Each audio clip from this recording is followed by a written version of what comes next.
Hi guys, welcome back to my YouTube channel. I am going to be explaining to you how to knit a buttonhole on a jacket. I am also going to show you a sample of how I knit mine separately and how I attach it to a jacket. This is a sample of how I created the hole and I made 3 here. To make this, it is quite easy, trust me. This is a very easy thing to do. Now to start with, you guys already know what I do. I will always show you guys what I use. This is a 50 by 50 comb. I honestly do not want to use the very long comb because I just want to create something very small. Then I am showing you guys my scissors. Aside my scissors, I am also going to show you my long needle. You guys know I can't do without this long needle. You guys know. This is also a transfer tool. Then I am also going to show you a selector. Aside my selector, I am also going to use a ball of yarn. So this is yeye yarn. I'm going to use it just for a sample. So to start with, I am also going to use tension 8. So this is just a sample, and most times you guys know that I love to use tension 8. Like tension 8 sits well for me.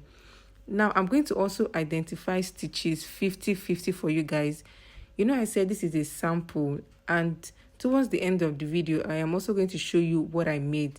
I posted it in some of my social media handle, a very bright jacket that I made. That's the blue jacket, and I'm going to show you how I achieved that. So I brought out stitches 50-50 pins. Now you can either do the E-wrap casting on or the normal casting on. I really love to do the normal casting on using the comb. So as I said, you can use any one, either the E-wrap casting on or this one, but this one sits well for me. So what I did was I had to place my comb, then I moved it. I first identified 50-50, so now I moved it to position C. So I'm going to also, what I did was I passed my yarn through my antenna down to my carriage. So I'm also explaining this thing to you because of beginners, like for those that do not have an idea in knitting, so that they will understand what I am knitting and what I'm trying to explain. So I placed the yarn, the strand of yarn on the open stitches. Then I now moved it from from position C to B. You guys know that for a silver machine, we have A, B, C, D, while a brother machine, we have A, B, D, E. So you move it from C to B or D to B, whichever one. Now I have moved it down to position B because position B is the working stitches. Very soon I'm going to explain to you the meaning of all these positions. Now what I'm going to do now is I'm going to unhang my comb by bringing it down, meaning it has held those ones I moved to position B. After this, I'm going to use my selector to just move it slightly to position B, so it's going to align. So I am also going to explain something to you here. So I'm going to knit 4 times. Do you get? I'm going to knit 4 times because my final length is 30. I am also going to create the O 2 times, so it has to align because I'm going to fold it like what you are seeing here. Now I knitted 4 times and I created the O, which was also 4 times. Then I knitted till I saw 22 showing on my row counter. So that was the first 4 that I knitted. That's what I want to do now. I'm going to knit 4 times before I start creating the hole. So as I start, I will also need you to pay attention to a part here. So this is 4 times. That's just 2. Then I'm going to knit 2 times. Now I've knitted 4 times. I want to create the hole first. So if you want to create that hole, what you'll have to do is you will have to count, because my count box is by the left. Now I'm going to count how many stitches in position B. Then I transfer 3 times, meaning I'm removing like 3 stitches or pins or needles, whichever one you want to call it. So you just move it. So I moved one part to the left hand side, then I moved 2 parts to the right hand side. Then the next thing is you will count how many pins you want to still stay in position B. Then you move it again. So I'm just going to do like 3 O's here. Then you move it 1 to the left hand side, then 2 to the right hand side. Then you count how many stitches you still want to leave in position B. So it's advisable for you, most especially for beginners, it is advisable for you to write down how many pins you left. It makes it easier for you, so that in case you want to knit it again the second time, because you are going to knit it 2 times before we double and cast out. Do you understand? Now that we first knitted 4 times, then the next step is I created the space, the hole that you're seeing. After creating the hole, I am also going to knit 4 times. But for me to knit 4 times, I will knit once, like what I just did here. After you knit once, now you can either bring back rather the left hand side or the right hand side, but I love to do the right hand side. After I knitted once, I'll now bring out the extreme right from B to C, from A to B rather, from A to B, the non-working position to the working position. Then I'll knit the second time. We first knitted once, so this is the second time. Then I'll continue by bringing A to B. Then I'll knit now. That's the third time. Then I am also going to knit again to make it 4. So now I brought the last one back. Then I'll now knit back. So that is 4 altogether. So let me explain to you. I knitted 4 times first. Then I created the hole. Then I now knitted once. I brought back the stitches from A to B. Then I knitted. So I'm going to do everything 4 times. That's to knit it, to cover it. Then I am also going to knit till I see 22 showing on my row counter. So that was what I did now. I knitted till I saw not 22 times, but 22 showing on your row counter, because I want to double again. So let me explain something to you as I'm creating the second hole. So my final length is 30. Not that my final length is 30. This is it here. I first knitted 4 times. Then I created the hole. Then I knitted 22 showing on my row counter. Then I created the second hole. Then I will now knit extra 4 times.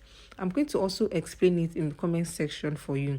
Don't forget, I told you that you will have to write down those ones in position B so that you have to follow it.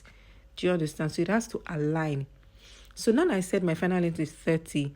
My final length is 30. I knitted 4 times. So whatever you are doing at the beginning is what you also do at the end. Now that I knitted 22 times, I'm creating the second hole. After creating the second hole, now I told you that I'm going to knit once, bring them back. So that's extra 4 times. So 22 plus 4 will give you 26. That was what we did in the first hole. After 26, then extra 4 times, meaning 26 plus 4, 30. That was how we started the beginning, the very first part, meaning 30 minus 4, that's 26. 26 minus 4 is what? 22. So you can see it's going to align because my final length is 30. Then I knit once. That's what I'm doing here. After I knit once, I'm going to bring out the same one by the extreme right back to position B. That is from A to B. I'm going to bring them back. Then I knit one. So this is the second one. Then I bring it from A to B. Same thing. Then I knit. That will be the third time.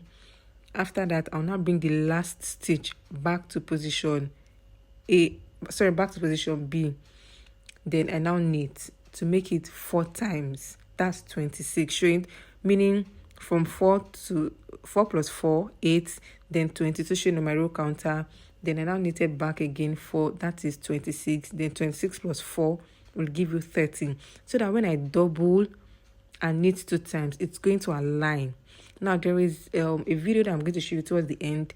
I once posted it on one of my social media handle, and you guys really loved it. Really nice. A jacket that had like roses on the body. It is really, really nice. So this is how you create your buttonhole. Now that you've created the buttonhole here, the other part you just knit it straight, meaning you're just knitting plain 30 times. So what I'm doing now is I'm doubling. You guys have been seeing this in my previous video. So I'm going to double and knit 2 times. So also let me explain to you. So the second one, you're going to just knit 30 times. Then you will now tack it. Do you understand? So you just tack it, meaning you just gauge it, then know when to pass the button. When you tack the button, you now know how you pass it through this hole. So what I'm going to do now, I'm going to knit 2 times, then I cast out. Don't forget I said this is just a sample. Now whenever I'm doing my own buttonhole, I love to knit them separately. Then I use my sewing machine to just join it. So that's how I do mine, to make it very neat. So you're going to see that towards the end of this video. So it will make your work very, very, very neat. This design and this procedure, it's actually very easy. It's very, very easy. So I really want you guys to try this, then tag me when you are done. So this is how I create my buttonhole, and it doesn't lose. Like whenever I create my buttonhole like this, it doesn't lose. It's something that lasts forever. So what I'm doing, you guys already know. And also, you guys know that I love to do voiceover for my project. I really love voiceover. Like, it's one of my favorite things to do. And I love to explain things so that you guys will understand how I work and how I do things. now I had to pass my yarn through the long needle, then I'm casting out. You guys know that I love to cast out using my long needle because it's going to stretch. I am not really a fan of me manual knitting to cast out. Do you understand? So I love this. So I'm almost done. So whenever you are done, please, as I said in my previous videos, it is advisable for you to move them back to position A so you don't get injured along the line. So this is the final look, as you guys can see. So can you see how neat it looks? I'm also going to explain to you how I did this. As I said, I knitted 4 times. The very first beginning, after I knitted 4 times, I created the hole. After I created the hole, don't forget you write those ones in position B. Make sure you count it and write it down because you're going to repeat it again. Then I knitted 22 showing on my row counter. After I knitted 22 showing on my row counter, so for the second hole, I did the same thing. Then, so now this is the final look, as you can see. So I just tacked it, the button, then I had to pass it. I'm sure you guys must have seen this image, this jacket that I made on some of my social media handles. So this was how I created it. Then I just attached it. So I'm going to open it for you guys to see. Then, so you can see I had to attach it, like I knitted the jacket separately and the sleeve, the buttonhole and the plain part separately. Then I joined this. So I just used my sewing machine to join it. Then I now tacked it and it's going to sit well on this jacket. So you can see how neat it looks. Very, very neat. So this is it. I knitted it separately, then I joined it. So you can see how neat. So I always advise people to always make their work very, very neat. It makes your work, it makes your client love you the more. So this is it. So this is the sample and this is the end result. So you can see how I tacked it with the button. I just used the same glue to tack it. So I'm also doing it back. So this is actually very, very easy. So I had to just button it back like everything. So you're going to see towards the end of my video how I achieved this look and how I achieved this button. So there's like a close view. I guess it's the last image after this, the close view of how it sits well with the jacket. So I also want you guys to try this. It is very, very easy. Trust me, it is very, very easy and it makes your work very, very neat. Trust me, it makes your work very, very neat. I'm about to show you guys. So this is the final look. So can you see how balanced it looks on the jacket? So I'm going to also show you a close image of it. So as this video, so the next part I am going to see is the image itself. So you can see how neat it looks and how aligned it looks. See you guys in my next video. Bye.